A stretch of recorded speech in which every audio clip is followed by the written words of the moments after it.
जय हिंद मेरे सभी प्यारे साथियों उत्तर प्रदेश पुलिस भर्ती का नोटिफिकेशन आ चुका है। 27/12/2023 से इसके फॉर्म अप्लाई भी होने शुरू हो चुके हैं। बहुत सारे अभ्यर्थी इस समय फॉर्म भर भी चुके होंगे, लेकिन फॉर्म भरने से पहले और फॉर्म भरने में इतनी तेजी करना बहुत अच्छी बात नहीं है, क्योंकि आपने देखा होगा कि अपने एग्जाम के बाद फिजिकल के समय जब आपका डीवी होता है, यानी कि डॉक्यूमेंट वेरिफिकेशन, यानी कि आपके दस्तावेज सत्यापन जब होते हैं, तो उसमें भी बहुत सारे अभ्यर्थी बाहर हो जाते हैं। उसका कारण होता है कि आप फॉर्म भरते समय जल्दीबाजी कर देते हैं और अपने डॉक्यूमेंट सही ढंग से नहीं लगाते हैं। तो मैं आज की इस वीडियो में बहुत ही महत्वपूर्ण और थोड़े समय में आपको बता दूंगा कि आपके इस समय कौन कौन से डॉक्यूमेंट बहुत जरूरी हैं, जो फॉर्म अप्लाई करते समय सही सही भरिएगा। नहीं तो बाद में आपको परीक्षा निकलने के बाद भी अगली प्रक्रिया में हिस्सा लेने को नहीं मिलेगा।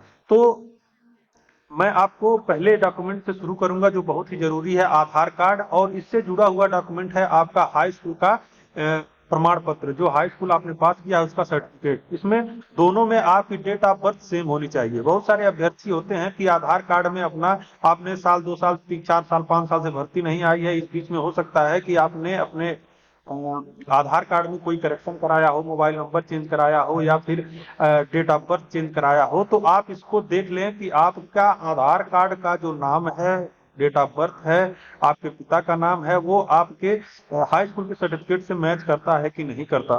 दोनों मैच करने चाहिए। अगर मैच नहीं करते हैं तो आपको 100% दस्तावेज सत्यापन यानी कि डीबी में बाहर कर दिया जाएगा। तो आपको बहुत दुख होगा। इससे पहले कि आप फॉर्म भरें, जल्दीबाजी में आप फॉर्म भर देते हैं और आप इस चीज को नहीं देखते हैं, तो आगे चल के आपको परेशानी होती है। आप ये सोचते हैं कि अगर बाद में भी हम दिखा देंगे तो, लेकिन बहुत सारी समस्याएं होती हैं और अंततः आपको बाहर जाना ही पड़ता है। तो ये चीज जरूर चेक कर लीजिए कि आपका आधार कार्ड का जो डेट ऑफ बर्थ है, नाम है, पिता का नाम है, वो सारे जो भी उसमें जानकारियां दी गई हैं वो आपके हाई स्कूल के प्रमाण पत्र से मैच करता है कि नहीं करता है। और दूसरी सबसे महत्वपूर्ण बात, कास्ट सर्टिफिकेट को लेकर बहुत सारे अभ्यर्थी अभी भी कंफ्यूजन में हैं कि वो कब से लगेगा। बहुत सारे अभ्यर्थी हैं 2 3 साल पहले वाला लगा देते हैं, तो आगे चल के आपको परेशानी होगी। तो मैं आपको बता दूं, अभी भी समय है। जिनके पास नहीं है उसकी एक डेट निर्धारित है। आप 1 अप्रैल 2023 के बाद का ही सर्टिफिकेट लगाना है आपको। कास्ट सर्टिफिकेट 1 अप्रैल 2023 से लेकर 16 जनवरी 2024 के बीच का आपका कास्ट सर्टिफिकेट होना चाहिए। तो साथियों, बहुत सारे अभ्यर्थियों ने अभी इधर नहीं बनवाया होगा, तो आप जल्द से जल्द इसको बनवा सकते हैं। हफ्ते भर में बन जाता है। अगर आपको कोई दिक्कत आ रही है तो आप मेरे कमेंट सेक्शन में जरूर लिखिएगा, तो मैं आपको बता दूंगा कि किस प्रकार से आपका कास्ट सर्टिफिकेट जल्दी से बन जाएगा। 4 5 दिनों में ही, 2 3 दिन में ही बन सकता है।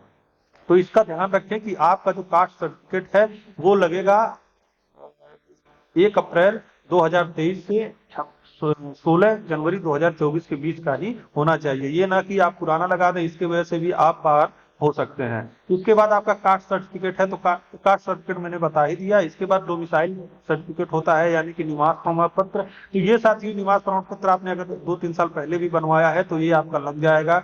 और निवास प्रमाण पत्र के लिए जो अन्य राज्यों के भी लोग फॉर्म भरेंगे, बहुत ज्यादा संख्या में इसमें बहुत से अन्य राज्यों के भी लोग फॉर्म भरेंगे, तो आपको इसमें कोई दिक्कत नहीं है। आप जनरल में ही फॉर्म भरेंगे तो आप अपना निवास प्रमाण पत्र कहीं का भी बना है तो आप बनवा लीजिएगा। और हाँ, SC ST के लिए कास्ट सर्टिफिकेट जो है वो आपका ऑनलाइन होना चाहिए। इसका भी ध्यान रखिएगा, क्योंकि अ, इसमें भी आगे चल के समस्या होती है। तो मैंने आपको, और आपका पैन कार्ड, आधार कार्ड और हाई स्कूल की जो मार्कशीट है, तीनों ये देखिए महत्वपूर्ण। आपका पैन कार्ड भी है तो पैन कार्ड भी आप अपना सही करा लीजिएगा। अगर तीनों में सेम है तो कोई दिक्कत नहीं है। तो 5 डॉक्यूमेंट ऐसे हैं साथियों जिनको आपको समय से सही करा लेना है, तभी फॉर्म भरना है। जल्दीबाजी में फॉर्म बिल्कुल मत भरिएगा, क्योंकि आपकी पूरी तैयारी, आपके जीवन भर की तैयारी, अगर आपके डॉक्यूमेंट सही नहीं हुए तो आपको निराशा देखनी पड़ेगी और सारी तैयारी, सारा परिश्रम आपका फेल कर जाएगा, खराब हो जाएगा। तो 5 डॉक्यूमेंट मैंने आपको बताए हैं, उसको आप मैच कर लीजिए, देख लीजिए आपके सब सही हैं, तभी आप फॉर्म भरिए। 5 डॉक्यूमेंट कौन कौन से हैं? पहला आपका आधार कार्ड, दूसरा हाई स्कूल का प्रमाण पत्र, तीसरा पैन कार्ड, चौथा डोमिसाइल प्रमाण पत्र, और आपका पांचवा निवास प्रमाण पत्र। इन 5 डॉक्यूमेंट को चेक कर लें, उसी के बाद फॉर्म भरें। तो साथियों, आशा करता हूं कि यह जानकारी आपको पसंद आई होगी। अगर पसंद आई है तो वीडियो को लाइक शेयर कमेंट करें, और चैनल को सब्सक्राइब नहीं किया है तो चैनल को सब्सक्राइब कर लें, क्योंकि आपकी सभी समस्याओं का हल मैं आपको इस चैनल पर देता हूं। आपको अगर कोई दिक्कत है, कोई परेशानी हो रही है, तैयारी में कोई समस्या आ रही है, या फिर आप जानना चाहते हैं कि इतनी जल्दी तैयारी कैसे किया जाए, तो कमेंट सेक्शन में जरूर बताइएगा। मैं आपके सभी सवालों का जवाब देने का प्रयास करूंगा। मिलता हूं नेक्स्ट वीडियो में। जय हिंद, जय भारत।